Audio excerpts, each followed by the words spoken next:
Olá, seja bem-vindo a mais um programa Educação em Pauta. No programa de hoje nós vamos conversar sobre um projeto do Departamento de Fisiologia do Centro de Biociências da Universidade Federal do Rio Grande do Norte, que é o projeto Meu Corpo Fala, mas será que eu entendo? E para conversar sobre esse assunto, nós contamos aqui no estúdio do programa Educação em Pauta com a professora Maria Tereza Mota. Professora, seja bem-vinda ao programa Educação em Pauta. Vamos conversar um pouco sobre esse projeto. Primeiro, quero parabenizar pelo projeto e dar boas-vindas ao nosso programa. Muito obrigada, Bruno. Muito obrigada pela oportunidade para mostrar um pouco sobre o projeto que a gente faz, né, de extensão, que é tão importante, essa inserção da universidade na sociedade. É um diálogo extramuros, né? Com certeza. E às vezes os muros atrapalham, mesmo que não sejam reais, né? Mas burocráticos. Também. Às vezes atrapalham bastante. Professora, é um projeto que é aí desde 2010, né? Então não é um projeto novo, digamos assim. Ainda é. Ainda é novo, pode ser considerado, né? Uhum. Então, conta pra gente como é que foi então a elaboração desse projeto, desde esse surgimento, né? A ideia inicial, como é que ele se estrutura? Bem, eu sou bióloga de formação e depois que eu entrei na universidade, eu atuei no curso de pós-graduação em psicobiologia, trabalhando com comportamento animal, né? Trabalhava com primatas não humanos e trabalhava com reprodução, né? E esse trabalho com comportamento, ele é muito instigante e nas leituras e até mesmo na minha atuação como professora, eu lecionava módulos da fisiologia relacionados com endocrinologia e vinha a questão da reprodução. Uhum. Depois que eu saí da pós-graduação, eu tive vontade de fazer alguma coisa na extensão, que é uma área que eu tinha muito carinho e eu nunca tinha tido oportunidade de fazer. Então, eu usei a minha experiência dentro do estudo do comportamento e dentro do estudo da reprodução para pensar em alguma coisa que eu pudesse levar para a população, né, e que isso trouxesse algum benefício. E aí a ideia do projeto surgiu, né? Então, assim, foi meio espontâneo, tanto que o nome, a pessoa uma vez me perguntou como que é o nome do projeto, e eu de imediato, sem pensar, disse, Meu Corpo Fala, mas será que eu entendo? Uhum. Eu achei que era uma pergunta que era relevante para ser feita, isso foi em 2010, foi a primeira vez que eu submeti o projeto internamente, e na sequência eu fui submetendo, né, até agora 2016, esse projeto tem sido desenvolvido e tem contado com, além do financiamento interno, pela Pró-Reitoria de Extensão, mas também com o financiamento do Ministério da Educação. A pergunta que eu faço agora é que a gente não consegue fazer ciência só, né? E projeto de extensão que envolve muitas vezes horários que são extra-acadêmicos, né? Que são horários que você deve estar estudando, fazendo outra atividade. Então, como é que esse projeto ele foi estruturado do ponto de vista do coletivo, né? Da coletividade? Bem, ele é feito, a espinha dorsal do projeto ela é feita nas escolas, em horários de aula, né, dos alunos. O nosso foco de atenção é o segundo ano do ensino médio, que são meninos que estão entre 14 e 16 anos, então em plena puberdade, né, em plena expressão hormonal da puberdade, das mudanças que esses hormônios promovem. E nós vamos às escolas, apresentamos o projeto para a coordenação e a direção, e eles cedem horários de aula para que nós possamos ir à escola para fazer essas intervenções. Né? Esses nós, quando a senhora fala, são professores, alunos, quem são essas pessoas, esses ativistas dentro desse projeto, por exemplo? Professores colaboradores, né? Eu também, e os alunos, né? Então, nós temos vários alunos de diferentes cursos da universidade, então, alunos do curso de enfermagem, de ciências biológicas, de biomedicina, da psicologia, né? Que participam como bolsistas e como voluntários. Essas intervenções são sempre mediadas por esses alunos, né? Então, o professor acompanha só para dar orientação, para fortalecer um ponto que não ficou muito bem consolidado, fazer as amarrações, mas toda a interação com a turma é feita através dos alunos. Isso é importante, né? Porque tem a ver com uma estratégia mesmo de estar próximo, exatamente, linguagem próxima. E também, assim, uma preocupação minha desde o início é fazer com que os indivíduos se conheçam. Então, o menino tem muito preconceito de saber sobre a menina, né? Sobre os ciclos reprodutivos da menina, né? E a menina nem tanto, mas o menino fica meio receoso. Então, o que é que a gente promove? Leva um casal, quando possível, para colocar essas ideias. Então, mostrando que a menina sabe sobre o menino e o menino sabe sobre a menina, que é uma coisa importante, que se conheçam fisiologicamente falando sobre o comportamento, né? Então, essas intervenções são feitas dessa forma. E sempre acompanhados, né? Então, a escola permite o acesso, nós vamos durante 5 semanas à escola, porque são 5 visitas feitas à escola, cada dia nós discutimos um tema diferente. E isso acaba que cria um laço com a turma, porque aí fala, professora, o que a senhora vai discutir a próxima semana? É a curiosidade, né? Exatamente. Então, gera esse interesse sobre o que vai ser discutido na próxima visita. E vai quebrando um pouco do preconceito, do sentido prévio, né? Eu acho que eu já sei de tudo, né? Exatamente. E a gente nunca sabe de tudo, né? Não sabe. Sobretudo nessa idade, que é de muita descoberta. Os temas dentro do projeto são todos direcionados para essa característica do corpo, da fisiologia, ou tem outros temas que também foram abordados ou, quem sabe, podem ser abordados em projetos futuros?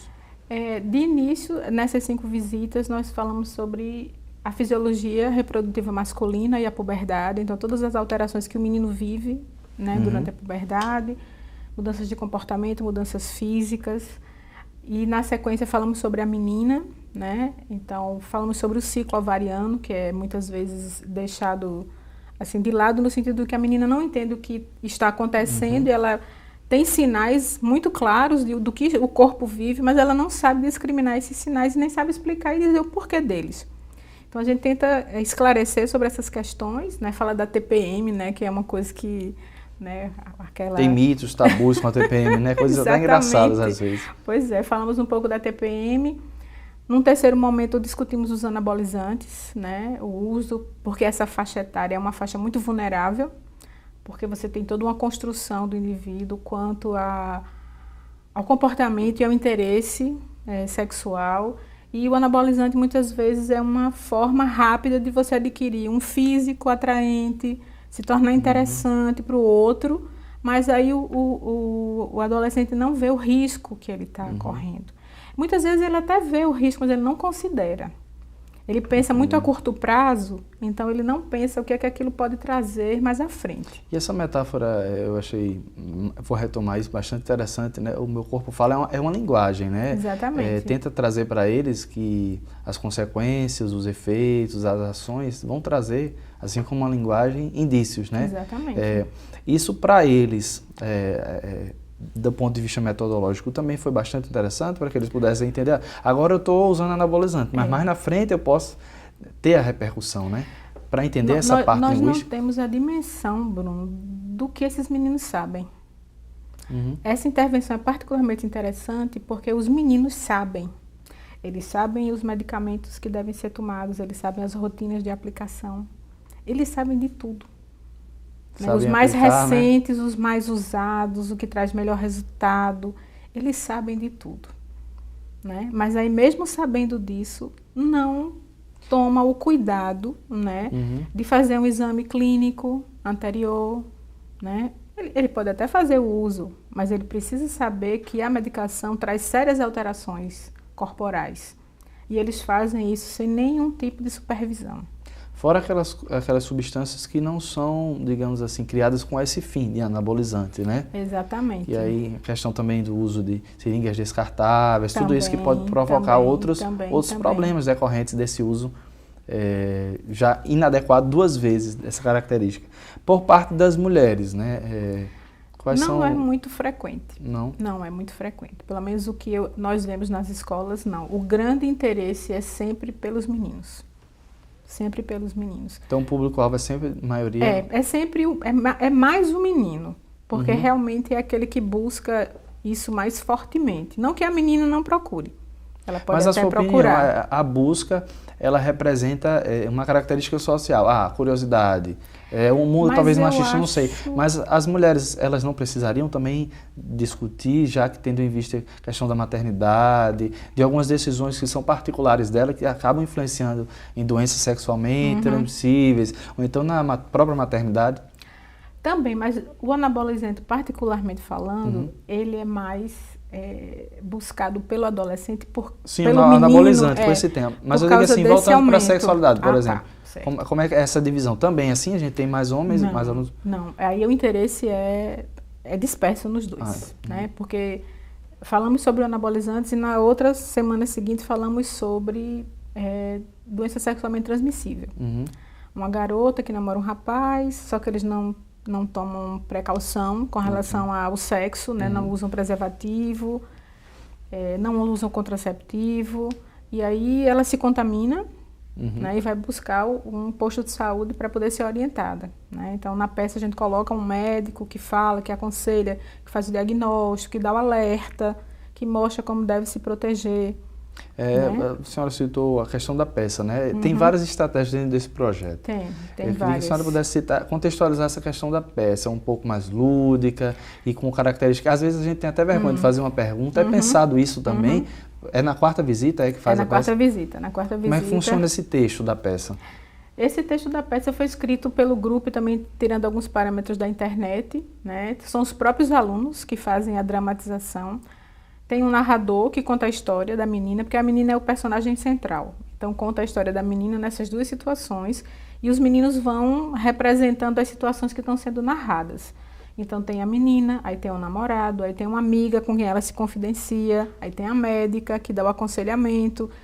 E aí, quando o menino também percebe que está com uma DST, ele vai a uma farmácia, muitas vezes, né, procurar o farmacêutico em vez de ir para o posto de saúde, ele vai na farmácia, não resolve o problema, aí resolve ir ao posto, né, que é onde realmente ele vai ser aconselhado, vai ser medicado. Então, mostrando as estratégias que eles têm para poder buscar a solução do problema. Né? Então, o problema existe, mas eles têm estratégias de solução, né? E também de prevenção. Esses projetos, professora, obviamente não vamos entrar no mérito da necessidade, porque é uma coisa real, consolidada. Mas eles existem mesmo, a senhora acha que pela falta da educação doméstica mesmo? Eu acho que existe um receio de discutir isso em casa. Os pais não se sentem preparados. Eu mesmo, na universidade, quando eu falo com meus alunos, eu pergunto: vocês em casa tiveram a orientação pelos pais sobre essas questões? Vocês discutiam isso em casa de forma aberta, tranquila? E a grande maioria diz que não. Então, existe um tabu muito grande ainda dentro de casa para que essas coisas sejam discutidas de forma tranquila, porque a reprodução é natural, a origem, né, de tudo. É natural. Né? Todos nós surgimos a partir dela, ela está aí desde que tudo existe. Então, mas mesmo assim, você tem um receio de conversar sobre isso. Então, a pessoa muitas vezes não se sente preparada para explicar, para aconselhar. E aí, por não se achar preparada, evita a conversa. Essa proximidade com o pai e com o filho, se vê da geração dele sem ter, e aí vai geração com geração, né? Isso dificulta bastante. Exatamente. E aí, várias referências bibliográficas mostram que a escola seria o local mais adequado, porque você tem um professor que está preparado, ele tem atualização bibliográfica, científica, né? Ele conhece das estratégias que podem sensibilizar. Tem várias realidades também, né? Alunos com características e contextos diferentes. E até a origem do próprio aluno, né? Porque nós tanto atuamos em escolas públicas como nós atuamos em escola privada. Então, o aluno de escola privada, ele é bem mais informado do que aquele da escola pública, né? Muitas vezes... E tem um acesso mais fácil à informação, exatamente. Né? Inclusive, um desafio nosso do projeto é adaptar essa linguagem que nós usamos na escola privada para a escola pública. Muitas vezes nós temos que fazer isso, em vista da falta do conhecimento básico.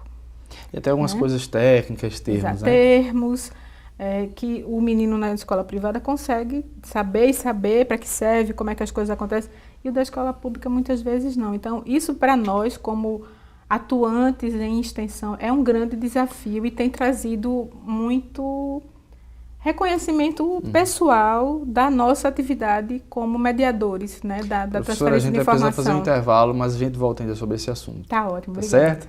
Você de casa não sai daí, depois do intervalo a gente volta a conversar sobre esse projeto de extensão. Meu corpo fala, mas será que eu entendo? Fique ligado aí, a gente volta já depois do intervalo com o segundo bloco do programa Educação em Pauta. Até já!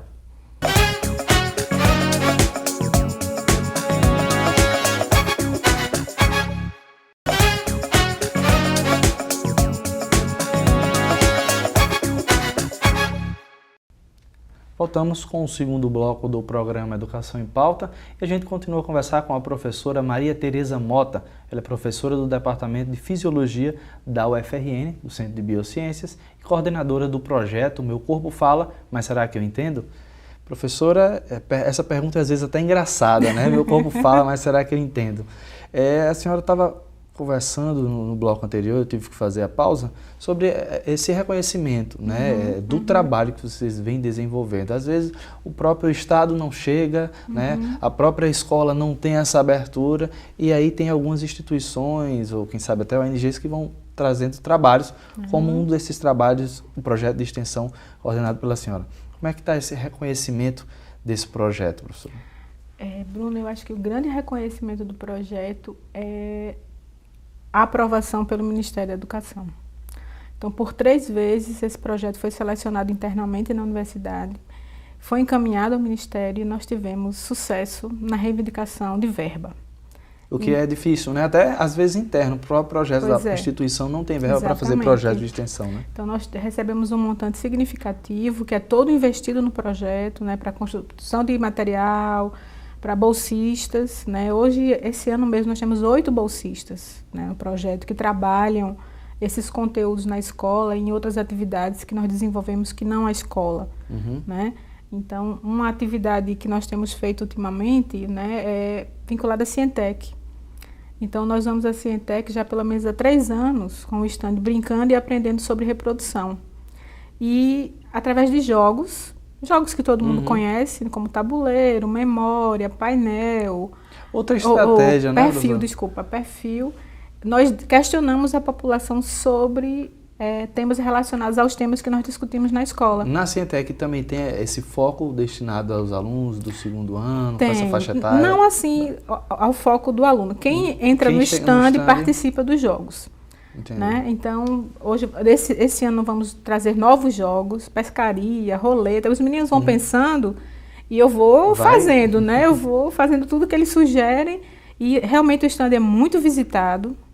Esse ano, inclusive, uma inovação no stand vai ser o convite que nós fizemos a 2 escolas que nós visitamos, uma pública e uma privada, para desenvolver material sobre os temas e apresentar no stand conosco, né? Então, eles vão estar lá conosco. A perspectiva é ficarmos 2 dias na Cientec e abrirmos um expediente, né, em cada um dos dias para que eles fiquem no stand conosco e apresentem seu material para a população. Professora, esse projeto ele tem ações que não só acontecem aqui em Natal, né? Como é que fica essa questão do trabalho no interior? Ou essa é a 3ª edição agora, não é? 3ª jornada?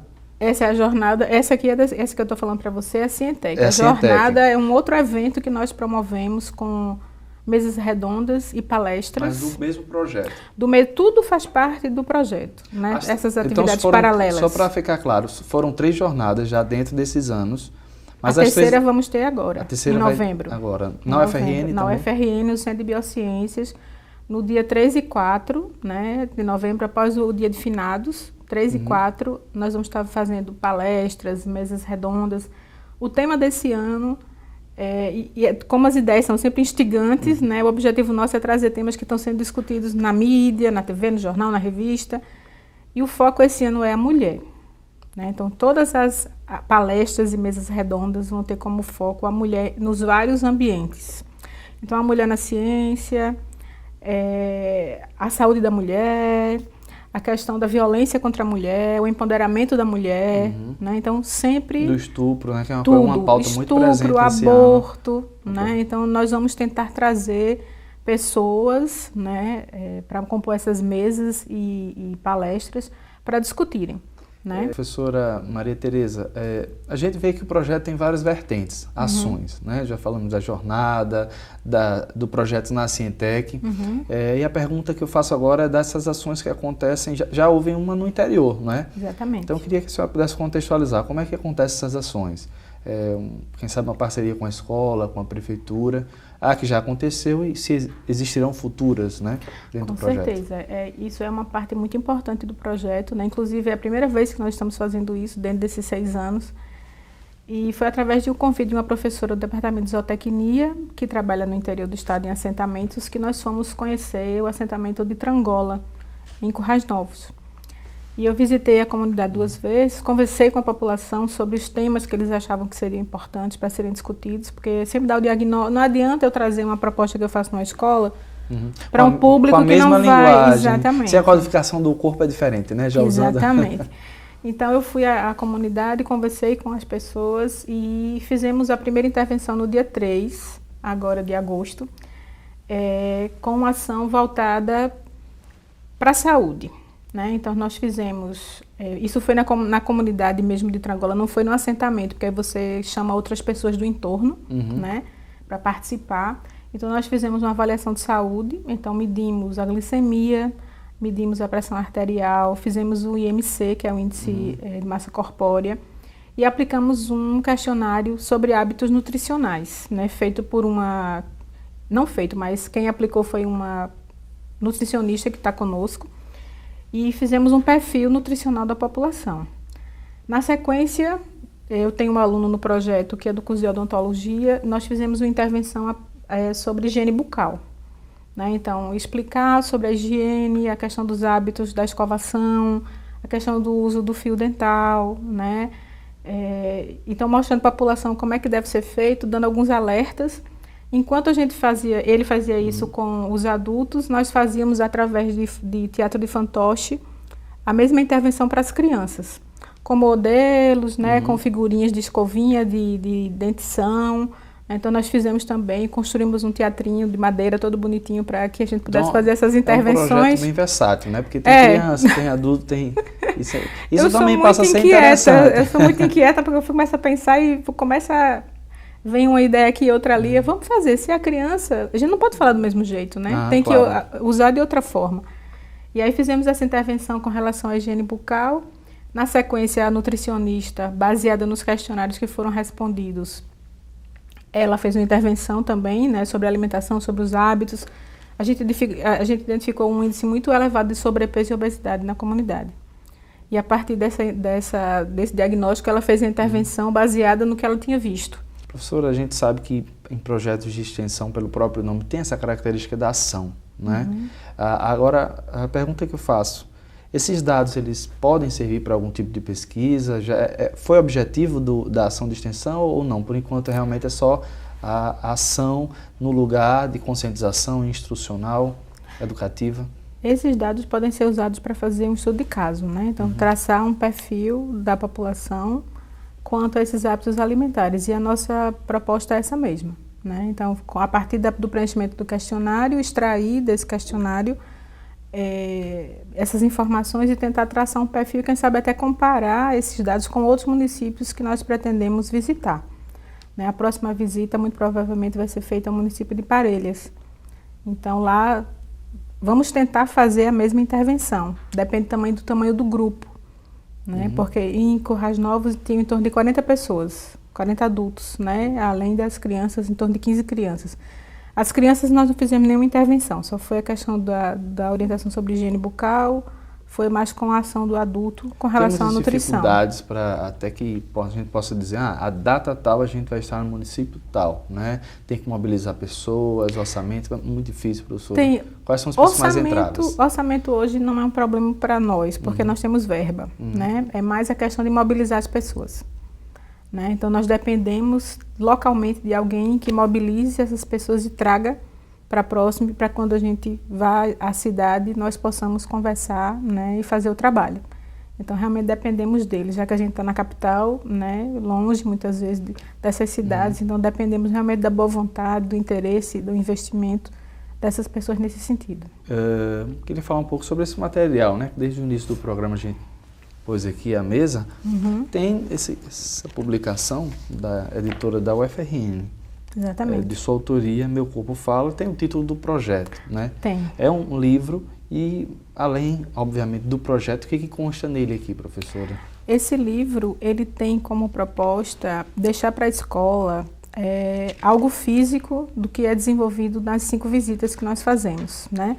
Então, cada capítulo do livro, que são 5, eles são textos expandidos do que foi falado durante a visita. Então, o aluno pode consultar, o professor pode consultar esse material para fazer trabalho, né? Então, é um material rico, com ilustração em lápis de cor, justamente para chamar a atenção do aluno com relação ao que está sendo colocado. Então, de uma forma mais lúdica, tentar atingir esse público.